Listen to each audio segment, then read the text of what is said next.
Halo semuanya, selamat datang di penjelasan materi kita kali ini di mana kita bakal ngupas tuntas sains di balik sebuah tradisi yang legendaris banget, yaitu kerokan. Nah, coba deh bayangin skenario yang kayaknya hampir semua dari kita pernah ngalamin. Kalian baru aja pulang malam setelah seharian kerja keras. Udara di luar lagi dingin-dinginnya, perut mulai kerasa kembung, kepala agak keliangan, dan badan tuh rasanya pegel-pegel semua. Nah, apa coba yang pertama kali terlintas di pikiran? Pasti sebagian besar dari kita bakal langsung nyari koin receh, ngambil botol minyak angin, terus minta tolong orang rumah buat ngegosok punggung kita kan? Di bahasan kali ini kita bakal membedah secara mendalam literatur medis dan jurnal sains untuk membongkar apa yang sebenarnya terjadi di dalam tubuh kita saat kita ngelakuin praktik yang udah turun-temurun ini. Kita semua tuh terbiasa banget nyebut kondisi tadi dengan istilah masuk angin. Dan selama bertahun-tahun, kita percaya aja gitu kalau garis-garis merah yang muncul di punggung itu adalah bukti visual kalau angin jahat di dalam tubuh kita lagi ditarik keluar. Tapi coba deh kita pikirin bareng-bareng sebuah pertanyaan yang mungkin jadi misteri budaya terbesar kita. Benarkah kerokan itu benar-benar narik angin keluar? Atau jangan-jangan ada proses biologi super canggih yang sebenarnya lagi terjadi di bawah permukaan kulit kita? Oke, mari kita bedah faktanya. Pertama-tama nih, kita harus ngelurusin satu hal dulu dari kacamata medis. Istilah masuk angin itu sebenarnya nggak pernah ada di kamus kedokteran manapun. Gejala meriang, kembung, dan pegal itu seringkali cuma kumpulan respons tubuh terhadap kelelahan atau infeksi virus ringan. Mirip-mirip lah sama gejala awal flu. Nah, ngomongin soal guratan merah khas yang selalu kita kejar-kejar pas lagi dikerok, yang by the way orang Tiongkok nyebutnya guasha, dan di Vietnam dikenal dengan kaojiao, kalau itu bukan angin yang keluar. Lantas warna merah ini tuh sebenarnya apa dong? Dan disinilah kita nemuin pergeseran fakta yang mind-blowing banget. Mitosnya kan bilang kalau itu angin yang terperangkap terus akhirnya berhasil keluar ya. Tapi fakta medisnya, garis merah itu atau istilah kerennya PTCA adalah hasil dari respons biologis yang luar biasa banget. Di mana pembuluh-pembuluh darah kapiler kecil di bawah kulit kita tuh mengalami pelebaran dan sedikit pecah akibat gesekan tumpul dari koin. Tapi tunggu dulu, jangan panik dengar kata pecah, karena justru disitulah letak rahasia keajaibannya.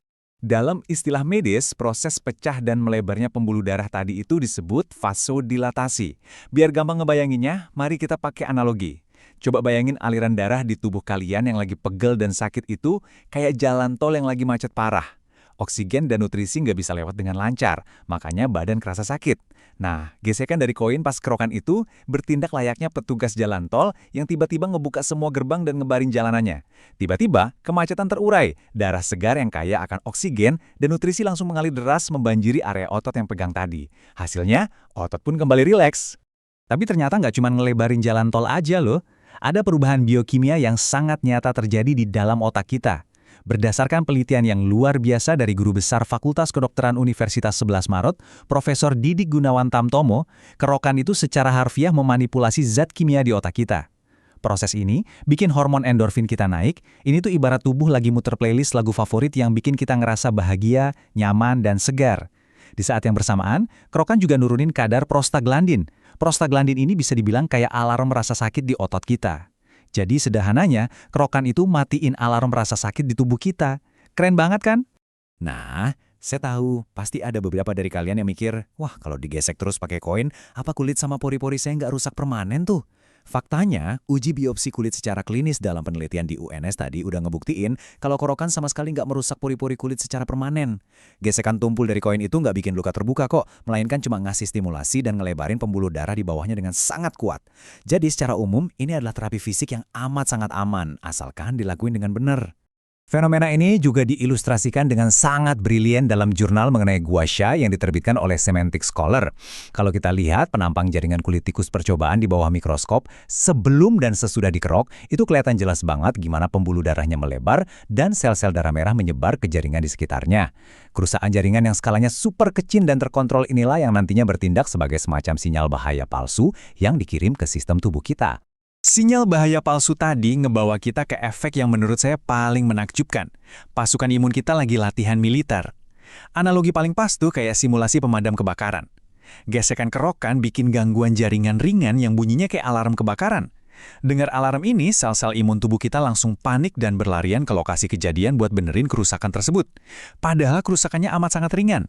Tapi karena pasukan imun udah terlanjur kumpul dan bersiaga dengan persenjataan lengkap, pertahanan tubuh di area situ jadi jauh lebih kuat buat ngelawan virus asli yang mungkin emang lagi nyoba nyerang tubuh kalian. Bahkan nih, data pengujian secara otentik juga nunjukin adanya peningkatan sel makrofag di area kulit setelah dapat terapi gosokan. Makrofag ini ibarat satpam atau sel penjaga di tubuh kita yang tugas utamanya itu nelen bakteri dan kotoran. Dari data yang ada, persentase para satpam ini benar-benar ningkat secara drastis setelah kerokan. Bayangin aja, area kulit kalian benar-benar lagi dibanjiri oleh pasukan keamanan berlapis ganda. Dan dampak dari pelatihan militer sel imun ini sungguh nggak main-main loh. Dalam studi semantik Scholar tadi, para peneliti nemuin fakta yang benar-benar mencengangkan. Pas tikus percobaan dikasih vaksin tepat di area kulit yang habis nerima terapi gesekan atau kerokan ini, respons antibodi IgG mereka melonjak sampai 3 kali lipat. Ya, kalian nggak salah dengar, 3 kali lipat lebih kuat dibandingin tikus yang nggak dikerok. Ini jadi bukti nyata kalau stimulasi mekanik tuh benar-benar ngebangunin sistem pengawasan kekebalan tubuh kita dari tidur siangnya. Jadi, poin krusial yang bisa kita jadiin aha moment di penjelasan kali ini adalah kerokan itu nggak pernah ngeluarin angin. Apa yang sebenarnya terjadi adalah kerokan menipu tubuh kita. Terapi ini ngehack sistem sirkulasi darah dan sistem imun kita dengan cara nyiptain peradangan palsu berskala kecil, yang akhirnya maksa darah ngalir lebih lancar dan manggil seluruh pasukan imun buat nyembuhin diri kita sendiri secara alami. Sangat masuk akal dan jenius banget, ya nggak sih? Tapi tunggu dulu.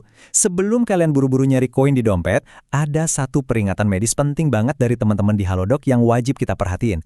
Jangan sampai kita salah mendiagnosis diri sendiri ya.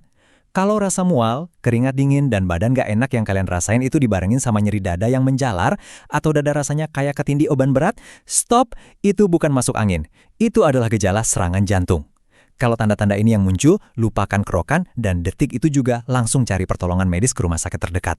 Catatan keselamatan yang kedua adalah soal frekuensi alias seberapa sering kita ngelakuinnya. Meskipun kerokan itu banyak manfaatnya, please jangan dilakuin secara berlebihan setiap hari juga. Kenapa?